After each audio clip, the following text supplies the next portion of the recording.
Hello, everybody, and welcome again to Game On with Yassine. Today, we are talking about the Champions League. This week, we have two games in the semifinal of the Champions League, and we are going to talk about the game that took place today between Arsenal versus Paris Saint Germain, the French team. This game was interesting. A lot of people were thinking that Arsenal is going to bring the momentum from Real Madrid game. I don't know what I said, Real Madrid. Anyway, but they run into a wall, especially in the first 35 to 40 minutes when Paris Saint Germain took over the game. They were so good that everybody was like, "What's going on?" I was like, um, I was like, "Are we gonna be seeing like a maybe more than a goal in this game, or what's gonna happen?" Especially as Arsenal, or sorry, as Paris Saint Germain opened the scoring, the score. Actually, there was only one goal anyway in the game by Dembele, Osman Dembele, in minute 3 or 4. A very nice play between the Paris Saint Germain players. Man, they have really good team this time. Like a huge difference between this team and the team of Messi and Neymar and the rest. This is actually a very good example when you need to basically find young good players, because if you have people who look for people whose their job is to find players, right? And they can find you young, creative, aggressive, ambitious, willing to do better and develop themselves and their careers. It's way better than bringing stars. I understand that bringing stars bring a lot of eyes and advertisements and stuff like that, but if you want to win things, you need young strong players who can help you with that. And of course, Paris Saint-Germain has this now. They have this fantastic team. Like if you look at these guys, Dewey, Dembele, number 7, I can't remember his name, is really hard to say. um Let me see if I can find it. I mean to find it before. Anyway, number 7, he's really good. Ruse again, Hakimi, Marquez. These guys are all really good. They are all reliable, right? So anyway, going back to the game here, let's look at first. Let's look at some statistics first. And we know, as I said before, Paris Saint Germain scored the winner basically in the third or fourth minute of the game. Then Paris Saint Germain basically controlled the ball more, especially in that 35 minutes, sorry. But after the Arsenal started to be more dangerous, and actually they were close to scoring, and actually they scored one, which was an offside, and that was in the beginning of the second half when Arsenal really put so much pressure on Paris Saint Germain, but Paris Saint Germain stood their ground and did not make mistakes. As I said, Arsenal scored from I think it was a free kick from a set piece, where the play, and this is the tricky thing with Arsenal, the way they do their set pieces. I'm sure they practice them, and they have been.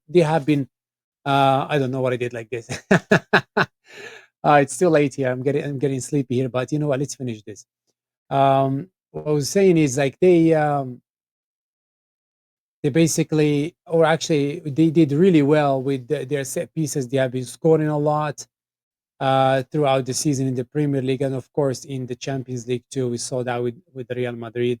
But um, the tricky thing, or the mistake that they got themselves into it today with that set piece, is like you have the line made up by the Paris Saint Germain defenders or players, and the Arsenal players were behind them, which means they are all offside technically, but that's before the ball kicked in.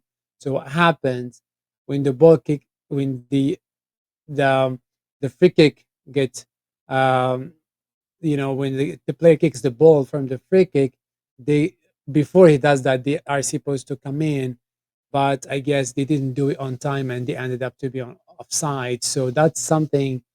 I guess that's timing. That's it's tricky because it's really hard to time it sometimes. I guess you can practice it as much as you can, and you can make mistakes in practice, but still there is that margin of making that mistake, that little line, especially with this semi automated offsides and system we have now, the VAR. So yeah, that's something they need to take into consideration if they really want to do things like that. Anyway, and they had their opportunities actually, Arsenal, but they didn't convert them to goals because of the Italian goalkeeper Donnarumma. Donnarumma. It sounds like Dollarama.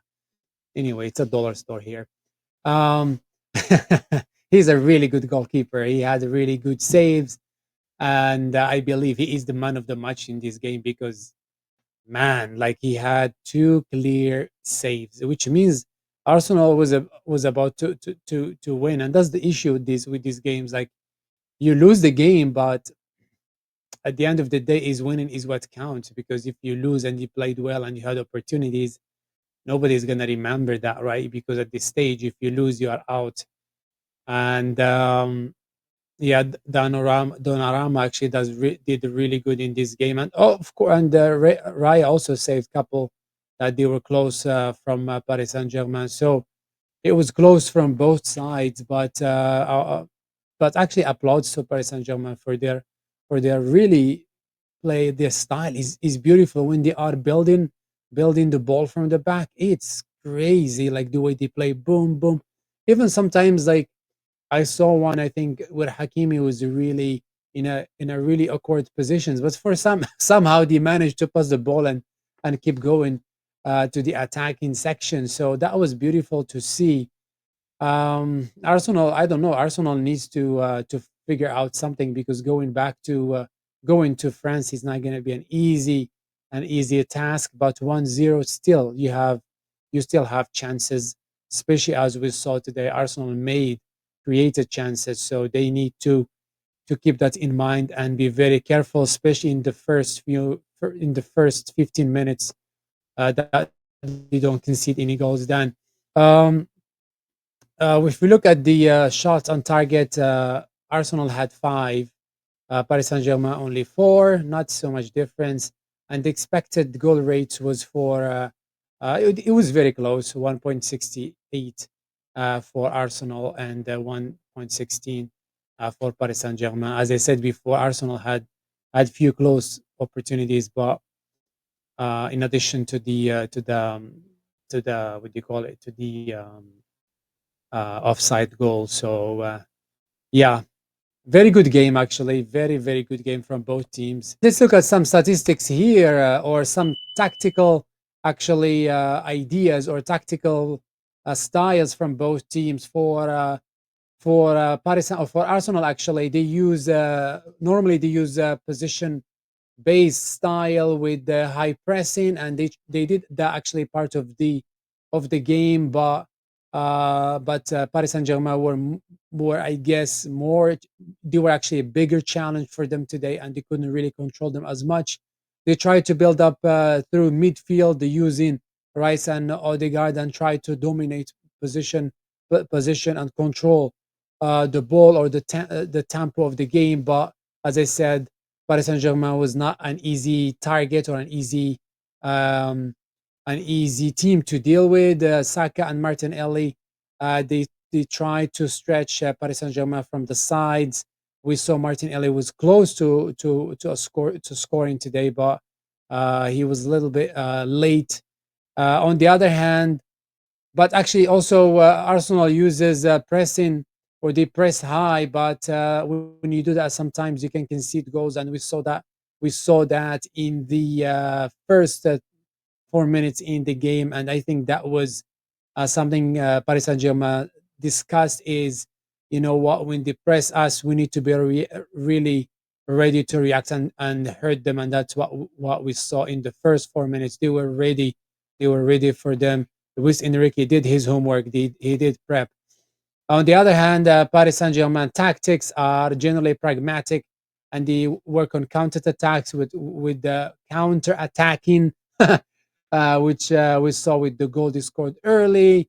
They focus on early aggression, which can be sometimes a double sword edge, because we saw that with Aston Villa. They press and press and press, then they slow down, and when you slow down, then sometimes they get uh, other teams can score on them, but the early aggression worked for them, and they scored the goal from with Dembele, and we saw and the left or the what can I say? The side players from both sides were helping. Number seven and Hakimi. Number seven is fantastic. I can't remember his name. I don't know for some reason.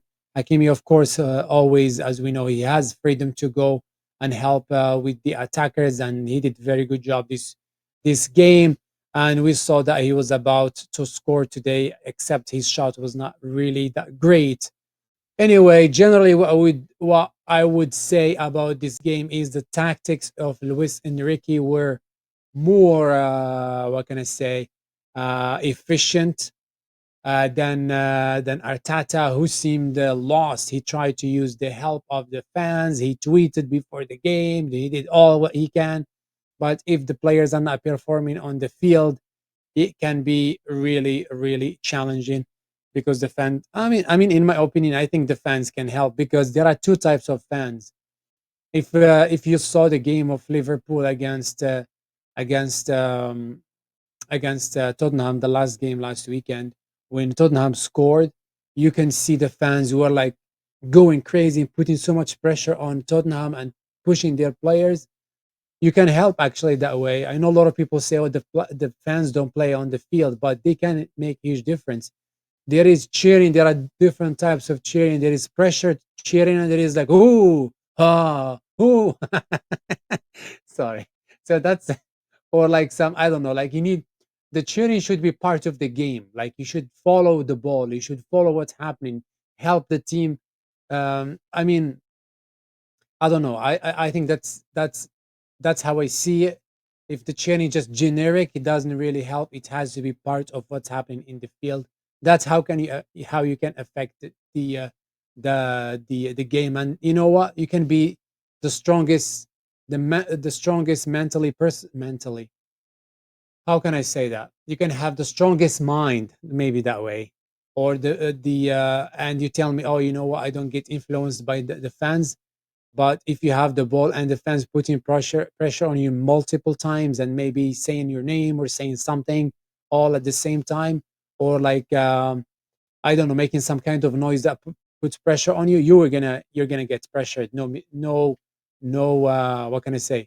No question about that. And we saw that so many times from experienced players. They lose their cool or their focus when the fans are putting pressure on them in addition to the players. So it kind of create that, so much pressure on them, and they get emotional, and either make mistakes or get a yellow card or something like that. Anyway, this is my reaction to this game. There is still chance for Arsenal to qualify to the final. It's not all over yet. 1-0 is not the end of the world, but when you win 1-0 in the other team's field, in this situation for Paris Saint-Germain, it's a big accomplishment. It makes it a little bit easier. So when they go back to France and they use their aggression, their early aggression, if Arsenal can contain themselves and avoid getting scored on and maybe score a goal, then things can become a little bit dicey. We saw that before with Paris Saint Germain, even with against Liverpool, they were pressing and pressing and pressing. And Liverpool ended up scoring on them, but when they went to Liverpool, they were better. We saw that with Aston Villa. They did the same thing. They scored, then they sat back, and Aston Villa took over. So it's a tricky situation sometimes for Paris Saint Germain when they slow down. Anyway, this is again my reaction. Make sure to like and subscribe, and drop me drop me some comments, and I will see you in the next reaction tomorrow. Have a good day, have a good night, and good morning if you're seeing this one in the morning. It is night for me. Bye bye.